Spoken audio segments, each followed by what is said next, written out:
Iran Israel യുദ്ധത്തിൽ തോറ്റെന്ന് ഇസ്രായേലിൻ്റെ survey report കഴിഞ്ഞ ദിവസമാണ് ഈ വിഷയവുമായിട്ട് ബന്ധപ്പെട്ട കാര്യം പുറത്തിറങ്ങിയത്. അതിൽ വളരെ കൃത്യതയോടുകൂടി പറയുന്നു 62 മുതൽ 92% വരെ ആളുകൾ റിപ്പോർട്ട് ചെയ്തത് പൂർണ്ണമായിരിക്കുന്ന പരാജയം ഇസ്രായേലിനുണ്ടായിട്ടുണ്ട് എന്നുള്ളതാണ്. 92% റിപ്പോർട്ട് എന്ന് പറഞ്ഞാൽ അതൊന്നും നിസ്സാരമായിട്ട് കാണാൻ പറ്റില്ല. അതീവ ഗൗരവമുള്ള വിഷയമാണ്. അതിൻ്റെ കാര്യം എന്ന് പറഞ്ഞാൽ അടുത്ത വർഷമാണ് ഇസ്രായേൽ തെരഞ്ഞെടുപ്പ് വരുന്നത്. അവരുടെ ഇസ്രായേലിൽ പ്രധാനമന്ത്രിയായിരിക്കും നെതന്യാഹുവിൻ്റെ പാർട്ടി തോറ്റു തുന്നം പാറും എന്നുള്ളത് മാത്രമല്ല, ഇനി ഒരിക്കലും ഇസ്രായേലിൻ്റെ പ്രധാനമന്ത്രിയാവാൻ വേണ്ടി നെതന്യാഹുവിന് സാധിക്കുകയില്ല എന്ന തരത്തിലും ഈ റിപ്പോർട്ടിൻ്റെ ഭാഗം കാണാൻ വേണ്ടി സാധിക്കുന്നു. അവസാനത്തെ last of prime minister of Netanyahu എന്നുള്ള പരാമർശമാണ് കാണാൻ വേണ്ടി സാധിക്കുന്നത്. അതിനവർ പറയുന്ന കാര്യങ്ങളുണ്ട്.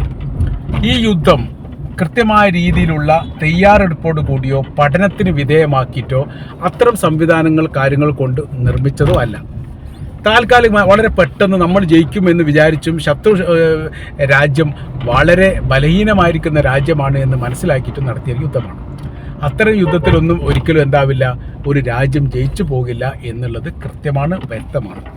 അതുകൊണ്ട് അവർ പറയുന്ന കാര്യം എല്ലാ ഭാഗവും പഠിച്ചുകൊണ്ട് ഏകദേശം 3 മാസത്തിലധികമാണ് പഠനം നടത്തിയത്. ആ പഠനത്തിൻ്റെ ഭാഗമായിട്ടാണ് ഈ റിപ്പോർട്ട് പുറത്തു വന്നിരിക്കുന്നത്. യുദ്ധം തോറ്റു എന്ന് മാത്രമല്ല, ഒരു കാര്യം കൂടി അതിൻ്റെ കൂടെ പറയുന്നുണ്ട്. അതിങ്ങനെയാണ്, നിലവിൽ ലെബനാനുമായിട്ടുള്ള യുദ്ധം തോറ്റുകൊണ്ടിരിക്കുകയാണ്. കഴിഞ്ഞ ദിവസമാണ് 4 സൈനികർ അപ്രതീക്ഷിതമായി കൊല്ലപ്പെടുന്നത്.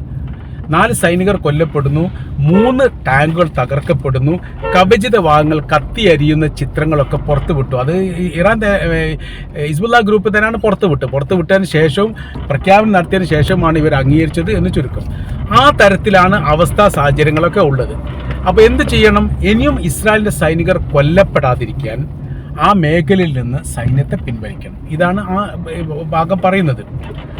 അങ്ങനെ ശേഷിക്കുന്നവർക്കുള്ള സുരക്ഷ ഒരുക്കാൻ വേണ്ടിയിട്ട് തയ്യാറാകണം എന്നാണ് പറഞ്ഞതിൻ്റെ ഉദ്ദേശം, അല്ലെങ്കിൽ പറഞ്ഞതിൻ്റെ ഉള്ളടക്കം എന്ന് ചുരുക്കം. അപ്പോൾ ഇസ്രായേലിൻ്റെ വിഷയകാര്യങ്ങൾ അവർ ഓരോരോ ഭാഗം പ്രതികരിച്ചുകൊണ്ട് പറയുന്നു. ലോകത്ത് ജൂത വിഭാഗം ഒറ്റപ്പെട്ടു പോയിരിക്കുന്നു. മൊസാദ് സംഘം കണ്ടതും കേട്ടതും മനസ്സിലാക്കിയതും ഒക്കെ വിളിച്ചു പറഞ്ഞുകൊണ്ട് രാജ്യത്തെ യുദ്ധത്തിലേക്ക് എത്തിച്ചിരിക്കുന്നു. ഇസ്രായേൽ ഭരണാധികാരികൾ അവരതിൽ വിശ്വസിക്കുകയും ചെയ്തിരിക്കുന്നു. 2 ഉദാഹരണങ്ങൾ ഈ റിപ്പോർട്ടിൻ്റെ ഭാഗത്ത് കാണാൻ വേണ്ടി പറ്റുന്നുണ്ട്. ഒന്ന്, ഹമാസ് സംഘം ഇസ്രായേലിനെ ആക്രമിച്ചത് 2023 ഒക്ടോബർ 7 ആക്രമണവുമായിട്ട് ബന്ധപ്പെട്ട കാര്യം. എന്തുകൊണ്ടത് മൊസാദിന് തിരിച്ചറിയാൻ വേണ്ടി സാധിച്ചിട്ടില്ല? അവരുടെ കയ്യിൽ വിപുലമായിരിക്കുന്ന ആയുധ ശേഖരമുണ്ട്. എന്തുകൊണ്ട് അത് കണ്ടെത്താനോ അതിൻ്റെ റൂട്ട് കാര്യങ്ങൾ മനസ്സിലാക്കാനോ സാധിച്ചിട്ടില്ല? അപ്പോൾ ഗസയും ഇസ്രായേലും അതിർത്തി പങ്കിടുന്ന രാജ്യമാണ് എന്ന് മാത്രമല്ല, എല്ലാ ഭാഗവും ഇസ്രായേലാണ് അതിര് വരുന്നത്. ഒരു ഭാഗം മെഡിറ്ററേനിയൻ കടലാണ്. കടലിൻ്റെ നിയന്ത്രണം ഇസ്രായേലിൻ്റെ കൈവശത്തിലാണ്. ഒരു ഭാഗം വരുന്നത് ഏറ്റവും ചെറിയ ഭാഗം എന്ന് പറഞ്ഞാൽ ഒരു വാതിൽ പൊളി എന്ന് പറഞ്ഞ പോലെ റഫ അതിർത്തി കേന്ദ്രീകരിച്ചുകൊണ്ട് ഈജിപ്തിലേക്ക് ഒരു പ്രവേശന കവാടമുണ്ട്. യുദ്ധമായതോട് കൂടിയിട്ട് ആ പ്രവേശന കവാടവും ഇസ്രായേലിൻ്റെ നിയന്ത്രണത്തിലാണ്. അപ്പോൾ സർവ്വം അവരുടെ നിയന്ത്രണത്തിലാണ്. എന്നിട്ട് പോലും ആയിട്ടില്ല, അവിടെ നടത്തിയിരിക്കുന്ന സംഭവത്തെക്കുറിച്ച് ഇവരുടെ ഹമാസിൻ്റെ കൈവശത്തിലേക്ക് വരുന്ന ആയുധങ്ങളെക്കുറിച്ചോ 250ഓളം ഇസ്രായേലി ബന്ദികളെ ഒളിപ്പിച്ചു വെച്ചിരിക്കുന്ന മേഖലയെക്കുറിച്ചോ മനസ്സിലാക്കുന്ന കാര്യത്തിൽ ഇസ്രായേൽ 100% പരാജയപ്പെട്ടു.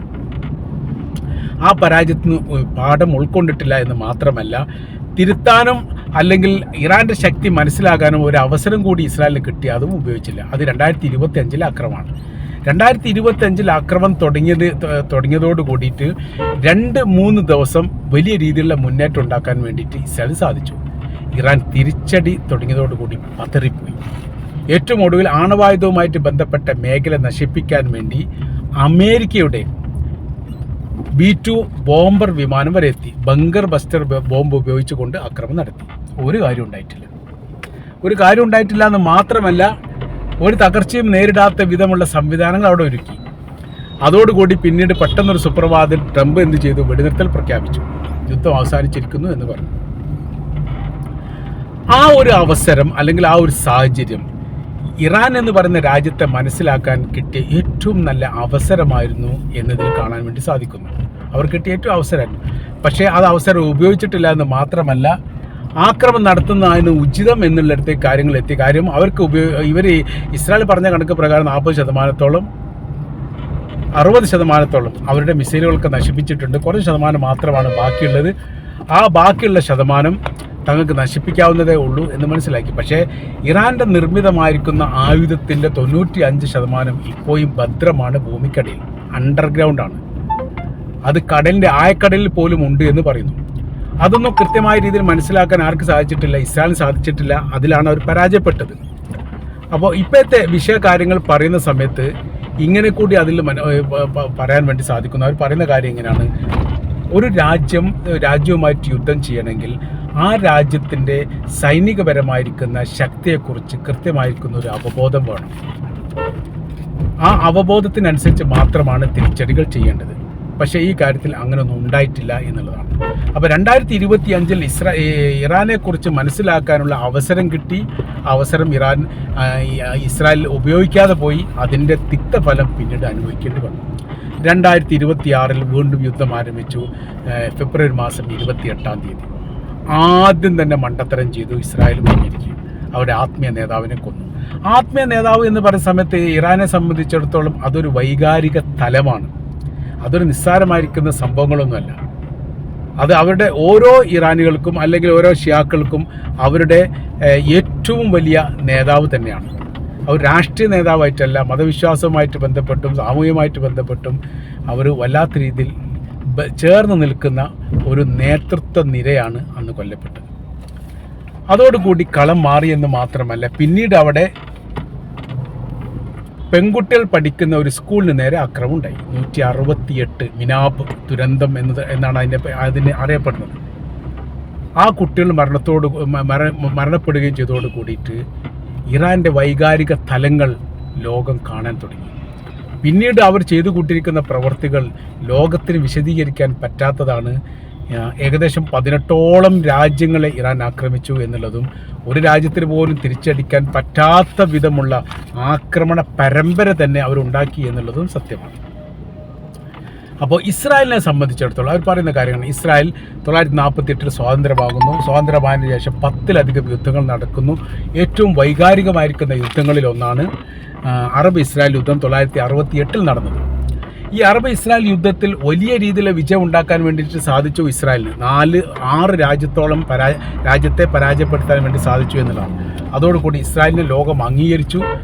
ലോകം അംഗീകരിക്കപ്പെട്ട ഒരു മഹാരാജ്യമായിട്ട് ഓട്ടോമാറ്റിക്കായിട്ട് ഇസ്രായേൽ മാറുകയും ചെയ്തു. അപ്പോൾ പിന്നീട് ഉള്ള ഇസ്രായേലിൻ്റെ ശ്രമങ്ങളെല്ലാം അവർ ആയുധം നിർമ്മിക്കുന്നു, ആയുധം വിൽപ്പന നടത്തുന്നു, പ്രതിരോധ സംവിധാനങ്ങൾ നിർമ്മിക്കുന്നു, അത് വിൽപ്പന നടത്തുന്നു, ഈ കൂടുതൽ സൈനികരെ സംഘടിപ്പിക്കുന്നു, നിരന്തരം പാലസ്തീന് നേരെ ആക്രമണം നടത്തുന്നു, ലെബനാൻ നേരെ ആക്രമണം നടത്തുന്നു. അങ്ങനെ അവരുടെ പ്രവൃത്തി 1967 ഈ അറബ് ഇസ്രായേൽ യുദ്ധത്തിന് ശേഷം മറ്റൊരു തലമായിരുന്നു. ഈ തലത്തിലൊക്കെ അവർ വിജയിക്കുകയും ചെയ്തു. ഇസ്രായേൽ ഈ മേഖലയൊക്കെ വിജയിച്ചു. എന്നാൽ ഇറാനെ മനസ്സിലാക്കുന്നതിൽ അവർ പരാജയപ്പെട്ടു. ആ പരാജയത്തിൻ്റെ തിക്തഫലമാണ് യഥാർത്ഥത്തിൽ ഇപ്പോൾ ഇസ്രായേൽ അനുഭവിക്കുന്നത് എന്ന് ഈ സർവേ റിപ്പോർട്ടിനകത്ത് പറയുന്നു. അപ്പോൾ അതിൻ്റെ തുടർച്ചയായിട്ട് രീതിയിൽ വേറൊരു കാര്യം കൂടെ അതിൽ പറയുന്നുണ്ട്. ഇനിയും അവസരമുണ്ട്. ഇനി നഷ്ടത്തിൻ്റെയും നാശത്തിൻ്റെയും കണക്കുകൾ പറയാതിരിക്കാൻ ഇനിയും അവസരമുണ്ട്. അത് അവസരം എന്ന് പറഞ്ഞാൽ യുദ്ധവിരാമം നടത്തുക എന്നുള്ളതാണ്. അപ്പോൾ ഇപ്പോൾ ഇസ്രായേൽ ഇല്ലാത്ത രീതിയിലുള്ള ചർച്ചാ കാര്യങ്ങളൊക്കെയാണ് ഇപ്പോൾ അമേരിക്ക നടത്തുന്നത്. അതാണ് അവർക്ക് ഏറ്റവും വലിയ പ്രയാസം വരുന്നത്. അപ്പോൾ ഏത് തരത്തിലുള്ള ചർച്ചാ കാര്യങ്ങൾ നടത്തിയാലും അതിനോട് സഹകരിക്കുകയല്ലാതെ നിലവിൽ യാതൊരു പോംവഴികളും ഇല്ല എന്നുകൂടി യഥാർത്ഥത്തിൽ ഈ വിഷയവുമായിട്ട് ബന്ധപ്പെട്ട് സർവേ റിപ്പോർട്ടിൽ പറയുകയാണ്. ഏതായിരുന്നാലും അത് അവസാനിപ്പിക്കുന്ന ഇങ്ങനെയാണ്, ഇനിയൊരു സൈനികർ കൊല്ലപ്പെടാതിരിക്കാനുള്ള അവസരം നിലവിലെ സാഹചര്യത്തിൽ ഇസ്രായേലിനുണ്ട്. ഇനിയും വലിയ രീതിയിലുള്ള നാശവും നഷ്ടങ്ങളും നമ്മിൽപ്പെട്ടവരും കൊല്ലപ്പെടാതിരിക്കാനുള്ള അവസരമുണ്ട്. അതായത് ഇറാനുമായിട്ട് സമാധാന കരാറിലൂടെ കാര്യങ്ങൾ നീങ്ങുക, അതോടൊപ്പം തന്നെ ലെബനാനിൽ നിന്ന് ഇസ്രായേലിൻ്റെ സൈന്യത്തെ പിൻവലിക്കുകയും ചെയ്യാം. അങ്ങനെ ഒരു അന്തരീക്ഷം സൃഷ്ടിക്കപ്പെടുന്ന സമയത്ത് മാത്രമേ യഥാർത്ഥത്തിൽ ഭാവിയിൽ ഇനി ഇസ്രായേലിന് രക്ഷയുള്ളൂ എന്ന് സർവേ റിപ്പോർട്ട് പറയുന്നു. ആ സർവേ റിപ്പോർട്ട് ഒരു ആധികാരിക റിപ്പോർട്ടാണ്. എന്താണ് ഏറ്റവും വലിയ ഇസ്രായേലിൻ്റെ യൂണിവേഴ്സിറ്റി തലത്തിൽ നിന്ന് അന്വേഷണ വിധേയമായിട്ട് നടത്തുകയും 3 മാസം കൊണ്ട് പൂർത്തീകരിക്കപ്പെടുകയും ചെയ്ത റിപ്പോർട്ടാണത്.